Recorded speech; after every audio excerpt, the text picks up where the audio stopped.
Welcome to Nandan coaching zone. कैसे हैं आप सभी लोग? उम्मीद है कि आप लोग बहुत अच्छे होंगे और अपनी बोर्ड की तैयारी को बहुत अच्छे से कर रहे होंगे और हमारे वीडियोज़ को रोज़ देखते होंगे, अच्छे समझते होंगे, क्योंकि मैं आपके लिए हर एक सब्जेक्ट से बहुत ही इंपॉर्टेंट क्वेश्चंस लेकर आ रही हूँ जो एग्ज़ाम के लिहाज से बहुत ज़्यादा ज़रूरी हैं। आज के वीडियो में हमने पिछले वीडियो में आपको बताया था कि सिंड्रोम क्या होते हैं, सिंड्रोम किसे कहते हैं, कितने प्रकार के होते हैं और हेट्रोसोमल सिंड्रोम क्या है, ऑटोसोमल सिंड्रोम क्या है, जिसमें से आज हम हेट्रोसोमल सिंड्रोम का एक प्रकार पढ़ेंगे। हेट्रोसोमल सिंड्रोम का एक प्रकार पढ़ेंगे। कौन सा प्रकार? Klinefelter syndrome. बच्चों, क्लाइनफेल्टर सिंड्रोम जो है वो हेट्रोसोमल सिंड्रोम है और ये आपके एग्ज़ाम के लिहाज से वेरी वेरी इंपॉर्टेंट है बच्चों। इसको आप ज़रूर अच्छे से पढ़िए क्योंकि ये एग्ज़ाम में हर बार आता है और अच्छे मार्क्स गेन करवाता है। तो चलिए समझते हैं बिना टाइम वेस्ट किए हुए कि क्लाइनफेल्टर सिंड्रोम है क्या चीज़। बच्चों, सबसे पहले आप ये जान लीजिए कि सिंड्रोम का जो होते हैं वो महिला और पुरुष दोनों में होते हैं। ओके, सिंड्रोम जो होते हैं वो महिला और पुरुष दोनों में होते हैं। तो हमको ये जानना है कि ये सिंड्रोम जो क्लाइनफेल्टर सिंड्रोम है ये किस में होता है? सिर्फ और सिर्फ पुरुषों में होता है।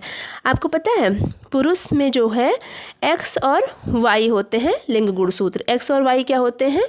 लिंग गुणसूत्र, यानी कि सेक्स क्रोमोसोम होते हैं एक्स और वाई। अब इसी में कुछ परिवर्तन हो रहा होगा। हेट्रोसोमल में पता है क्या होता है? हेट्रोसोमल में होता है 23वें जोड़े में परिवर्तन हो जाता है। अब ये 23वां जोड़ा है, सेक्स क्रोमोसोम क्या है? 23वां जोड़ा है, इसी में परिवर्तन होता है जिससे जो है सिंड्रोम की घटना हो जाती है। समझते हैं इसमें होता क्या है।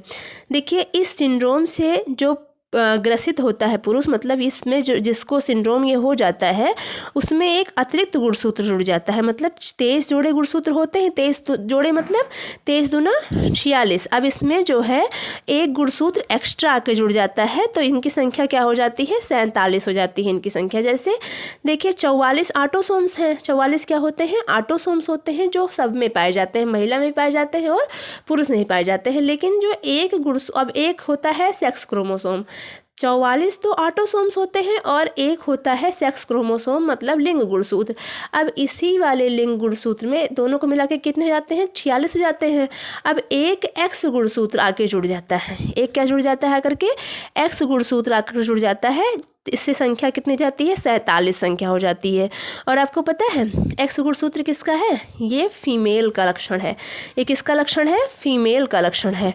और वाई किसका लक्षण है? वाई मेल का लक्षण है बच्चों। अगर मेल में वाई जो गुणसूत्र होते हैं वो पुरुष लक्षणों को लिए होते हैं और एक्स गुणसूत्र महिला लक्षणों को लिए होते हैं।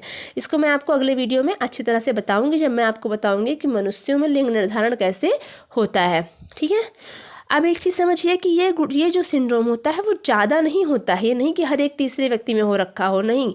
ये 1000 में से केवल एक पुरुष में पाया जाता है। 1000 पुरुषों में से केवल एक पुरुष में ये सिंड्रोम पाया जाता है। और जानते हैं इसमें मेन चीज़ क्या होती है? इसका लक्षण क्या होता है? इस सिंड्रोम में जो ग्रसित रोगी पुरुष है उसमें महिलाओं के लक्षणों का विकास जाता है। मतलब पुरुष में महिलाओं के लक्षण दिखाई देने लगते हैं। जैसे पुरुषों में स्तनों का विकास हो जाता है जो कि महिलाओं का लक्षण है और यही इस सिंड्रोम का प्रमुख लक्षण है बच्चों। मतलब पुरुष में महिला के लक्षण जैसे स्तनों का विकास हो जाना, आवाज़ का पतला हो जाना, ये सब जो है इस सिंड्रोम के क्या है? प्रमुख लक्षण हैं। आप देखेंगे एक्स वाई गुणसूत्र किसका होता है? पुरुष का होता है। इसमें एक गुणसूत्र महिला का जुड़ जाता है, यानी कि एक्स गुणसूत्र एक्स्ट्रा जुड़ जाता है। 23वें जोड़े में परिवर्तन हो रहा है। ये एक गुणसूत्र एक्स्ट्रा जुड़ जाता है तो इनमें गुणसूत्रों की संख्या जो संरचना है वो क्या हो जाती है? वो हो जाती है एक्स, वाई और एक्स। ठीक है, ये संरचना बन जाती है। यानी कि 46 तो रहते हैं, उसमें एक एक्स्ट्रा होकर के कितने गुणसूत्र हो जाते हैं? 47 गुणसूत्र हो जाते हैं बच्चों। ठीक है, तो ये है किसका लक्षण? क्लाइनफेल्टर सिंड्रोम का लक्षण होता है। अब इसका उपचार हम कैसे करेंगे? प्रजनन उपचार, जैसे कि गर्भ की जो जांच कराई जाती है उसमें हम जान जाते हैं कि कौन सा गुणसूत्र एक्स्ट्रा हुआ है, कौन सा गुणसूत्र कमी है, ये हम जान जाते हैं। तो प्रजनन के टाइम पे, रिप्रोडक्शन टाइम पे ही उपचार करवा सकते हैं, जो कि बहुत ही रेयर होता है और इसकी जो सुविधा है वो ज़्यादातर देशों में उपलब्ध अभी भी नहीं है। तो ये तो मान लीजिए जो है वो है ही।